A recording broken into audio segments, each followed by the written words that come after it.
जीत हुई, एनडीए फिर से स्वरूप लेने लगा है चुनाव से पहले ही। 1 साल, अभी 10 महीने लगभग चुनाव हो। देखिए, अब क्या बातचीत तो किस पार्टी के बीच में हो रही है उस पर मेरी न कोई टिप्पणी है, न मुझको कोई जानकारी है, न कोई रुचि है। लेकिन इतनी बात तो सब लोगों को मालूम है कि भारतीय जनता पार्टी के लोग 24/7 हमेशा एक तरह से कहिए इलेक्शन मोड में होते हैं। आज एक इलेक्शन ख़त्म होता है और 5 साल के बाद इलेक्शन होगा, उसकी तैयारी उसी समय से लोग शुरू कर देते हैं। तो उस दृष्टि से कोशिश उनकी ओर से हो रही होगी। और मुझको लगता है कि कोई भी पॉलिटिकल पार्टी, अब चुनाव नज़दीक है तो निश्चित रूप से अपने अपने हिसाब से सब पार्टी सोचेगी और उसके अकॉर्डिंग बीजेपी या फिर चिराग पासवान जी अगर बैठ रहे हैं, कर रहे हैं, तो मामला उनका है। लेकिन कोई अस्वाभाविक चीज़ भी नहीं है। चुनाव नज़दीक है तो करना ही है लोगों को, और कर रहे होंगे। आपसे भी संपर्क होने की बात हो रही है, आप भी संपर्क में हैं। देखिए, अब संपर्क में कौन कहाँ है, कब है, अभी सारी चीज़ों की जानकारी बाहर हमेशा दे दी जाए इसकी आवश्यकता नहीं होती है। और कई बार स्ट्रेटजी के खिलाफ भी यह बात हो जाती है।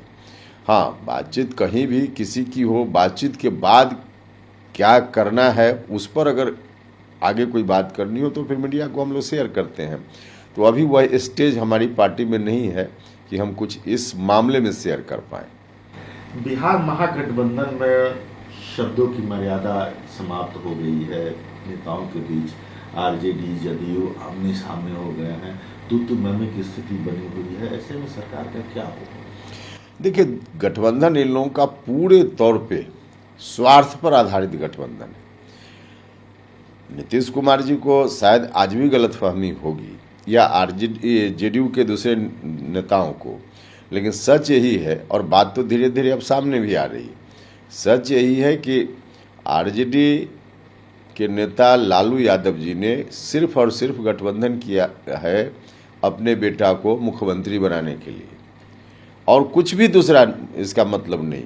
और बेटा को मुख्यमंत्री बनते हुए नहीं देख रहे हैं तो घबराहट है, और इस घबराहट में अपने लोगों को एक तरह से उन्होंने खुली छूट दे रखी है कि जो मन में आवे बोलते रहो। और ये आज से थोड़े हो रहा है, शुरुआती दौर से जब गठबंधन बना उसके बाद ही सुधाकर जी क्या बोल रहे थे, और लगातार एक के बाद एक इस तरह से हमला आरजेडी के लोग जेडीयू पर कर ही रहे हैं।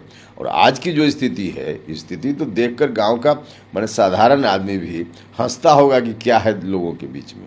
तो एक तरफ आरजेडी का यह रवैया और जेडीयू का भी वही है। जेडीयू तो धीरे धीरे समाप्त है। अब आरजेडी की ताकत से देश का नेता बनना चाहते हैं नीतीश जी, अपनी ताकत को समाप्त करके। तो यही होना था।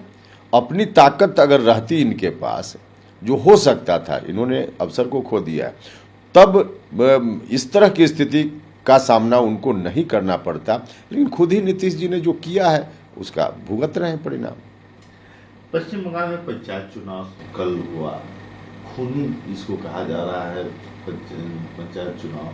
15 हत्या हुई है, वहाँ फौज की स्थिति है, तमंचे एकदम सार्वजनिक रूप से लहराते हुए दिखाया जा रहा है, पुलिस की पिटाई दिखाई जा रही है। क्या देखिए, पूरे तौर पे इस तरह की स्थिति पश्चिम बंगाल से बाहर के लोग भी देख रहे हैं, और डेमोक्रेसी में इस तरह के एक्शन की इजाज़त तो कोई नहीं दे सकता है।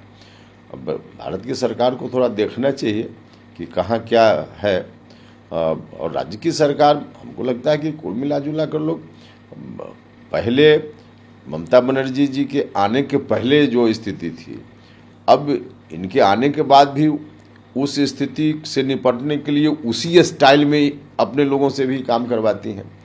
तो इसलिए ऐसा हो रहा है। लेकिन चाहे पहले हो रहा हो या आज हो रहा है, दोनों ठीक नहीं है। चुनाव चुनाव है, जिसको जहां वोट देना हो ठीक है।